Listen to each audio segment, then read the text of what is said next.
My name is Emily, and I had it all: a loving husband, a beautiful home, and plans for the rest of our lives. Tom and I were the epitome of a happy couple, or so I thought. We met in college, fell in love, and built a life together that seemed like a fairy tale. Our relationship was built on trust, respect, and shared dreams.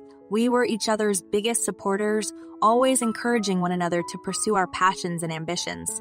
We had our ups and downs, like any couple, but our love remained unwavering.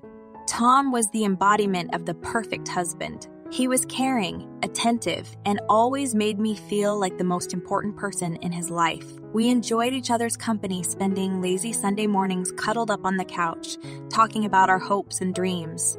We had plans, oh so many plans. We had dreamt of traveling the world together, exploring new places, and creating memories that would last a lifetime. We had talked about starting a family, imagining what our children would be like and how we would raise them. Our home was filled with laughter, love, and warmth. We created a space that reflected our personalities and our shared joys. We hosted dinner parties, inviting friends over for lively conversations and delicious meals. Our home was a sanctuary, a place where we could be ourselves and find solace in each other's arms. But as the months passed, I began to notice a subtle shift in Tom's behavior. He started coming home later than usual, with flimsy excuses of work deadlines and projects that needed his attention. I brushed it off initially, understanding that work can get demanding at times. But as the pattern continued, doubts started to creep into my mind. One evening, as we sat at the dinner table, I mustered the courage to address my concerns. "Tom, is everything all right? You've been coming home late so often lately. Is something going on at work?" Tom looked up from his plate, his eyes momentarily flickering with an emotion I couldn't quite place. "Oh, it's just a temporary phase. The company is going through some changes and I've been shouldering extra responsibilities. I promise it'll get better soon." I nodded, trying to reassure myself that his explanation made sense. "Okay, just remember to take care of yourself too. I worry about you, you know?" A faint smile crossed his lips as he reached across the table to hold my hand. "I appreciate your concern. You're always looking out for me. I promise things will go back to normal soon, and we'll have more time together."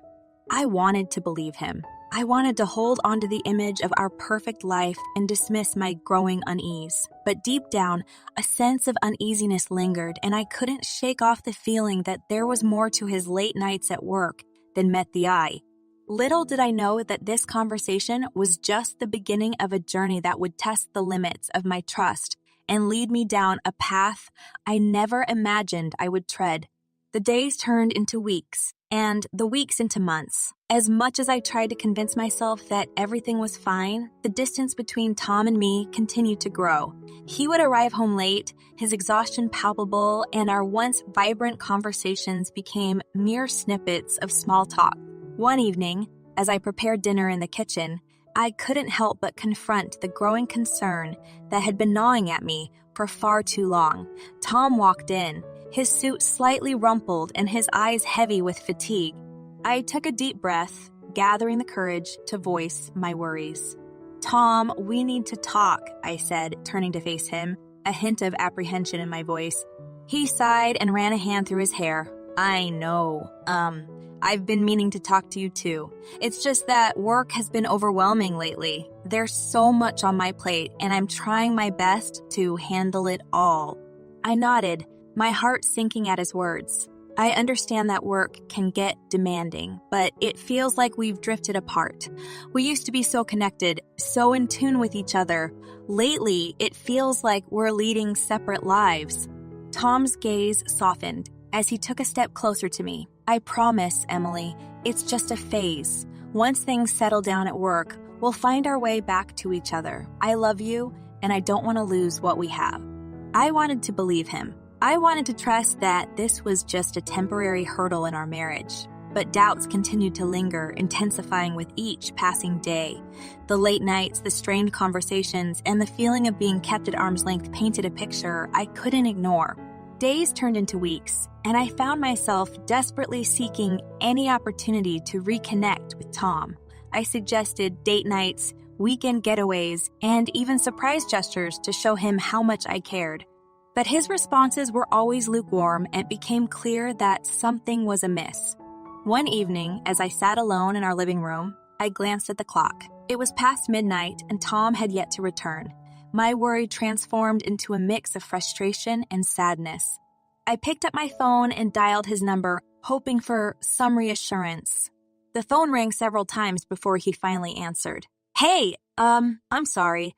I lost track of time. There's just so much going on here." My voice trembled with a mixture of concern and frustration. "Tom, this has been happening far too often.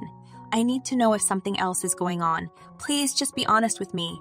There was a brief pause on the other end of the line, and I held my breath, waiting for his response. Finally, his voice came through, tinged with a hint of guilt. "Emily, I swear there's nothing else. It's just work. I promise to make more time for us. Can you please trust me?" My heart ached, torn between wanting to believe him and the growing suspicion that there was more to the story. But for the sake of our marriage, I chose to hold on to hope and give him the benefit of the doubt. Little did I know that the mysterious phone call and the events that would follow would shatter the fragile trust I had clung to, unraveling the life we had built together.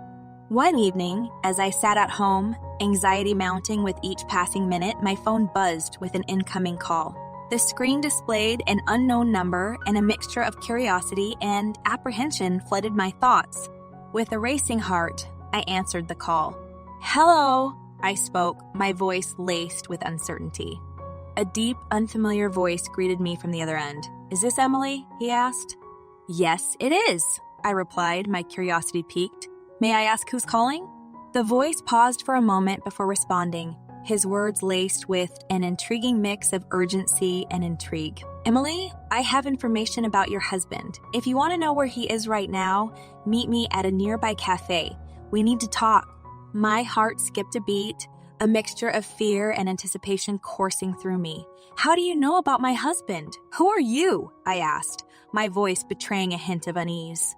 "I'll explain everything when we meet. But I assure you, this is important. If you want answers, come to the cafe. It's time you knew the truth," he said, his voice steady and determined. Caught between curiosity and a gnawing fear of the unknown, I made up my mind. "All right, I'll meet you. But please tell me who you are and why you're doing this," I requested, my voice trembling ever so slightly. The voice on the other end let out a sigh before responding. "My name is Mark. I have my reasons, but we'll discuss them in person. Meet me at Brewhaven Cafe in 30 minutes. I'll be waiting." The call ended, leaving me with a whirlwind of thoughts and emotions. Doubt, suspicion, and a flicker of hope mingled within me. With a mix of trepidation and determination, I grabbed my coat and keys, ready to confront the truth that lay ahead.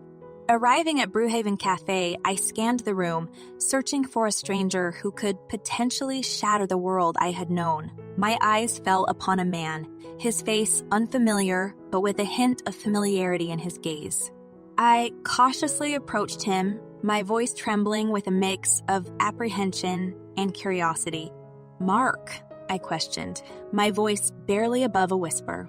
He turned to face me, his expression serious yet compassionate. "Emily, I'm glad you came. Please have a seat."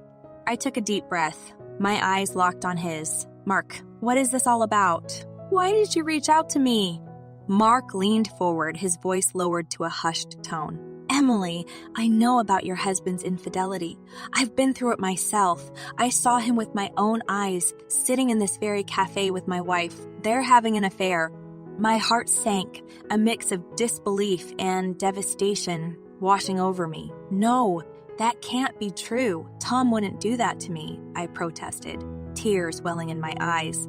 Mark's gaze softened, empathy evident in his voice. "I understand how difficult it is to accept, but I have proof, Emily. I saw them together, and I have evidence to back it up. I want to teach my wife a lesson, and I believe we can help each other." Torn between denial and a desire for the truth, I wiped away my tears and looked at Mark with a newfound determination. "Show me the proof. If what you're saying is true, then we need to confront them. They can't continue hurting us like this." Mark nodded, his resolve matching mine. I have photos, messages, and a plan. But first, we need to wait for them to leave the cafe. Once they do, we'll follow them and see where this affair leads us. And so, we sat together, strangers united by a shared pain, waiting for the unfaithful couple to make their move. Time seemed to crawl as we watched my once beloved husband and the woman who had entered our lives so clandestinely. It was a moment of truth, a turning point that would forever change the course of our lives.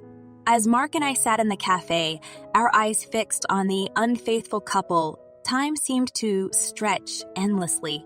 Every passing second felt like an eternity, the weight of anticipation heavy upon us. We exchanged glances, silently acknowledging the shared determination to confront our cheating spouses.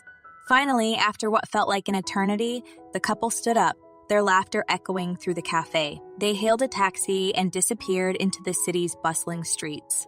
Mark and I swiftly followed, our hearts pounding with a mix of anxiety and resolve. We trailed the taxi, keeping a safe distance as it weaved through traffic and eventually came to a halt in front of a hotel. Mark and I parked our car nearby, adrenaline coursing through our veins as we prepared to uncover the truth that had eluded us for far too long.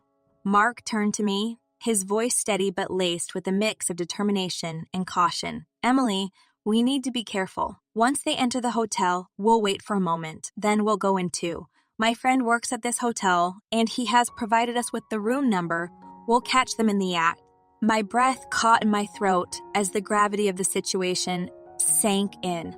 I nodded, my voice barely above a whisper. Okay, let's do this. I need to know the truth, no matter how painful it may be. The moment of truth had arrived. Mark and I had gathered sufficient evidence to expose the affair of our unfaithful spouses.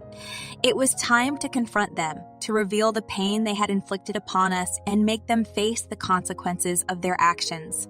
With determination etched on our faces, Mark and I stood outside the hotel room where our spouses were engaged in their secret tryst. The muffled sounds of laughter and intimacy emanated from behind the door, fueling our resolve. Mark turned to me, his voice a mix of determination and anticipation. Emily, this is it. We have the truth on our side. Are you ready to confront them? I took a deep breath, steadying myself. Yes, Mark, we've come this far. It's time to reveal their betrayal and let them experience they've caused. We approached the hotel room door, the anticipation mounting with every step. Mark's hand hovered near the door, his voice filled with determination. Once we open this door, there's no turning back. Are you sure you're ready for what lies beyond? I nodded, my voice resolute. I've never been more ready, Mark. Let's unveil their deceit and reclaim our dignity. With that, Mark knocked on the door, the sound echoing through the room.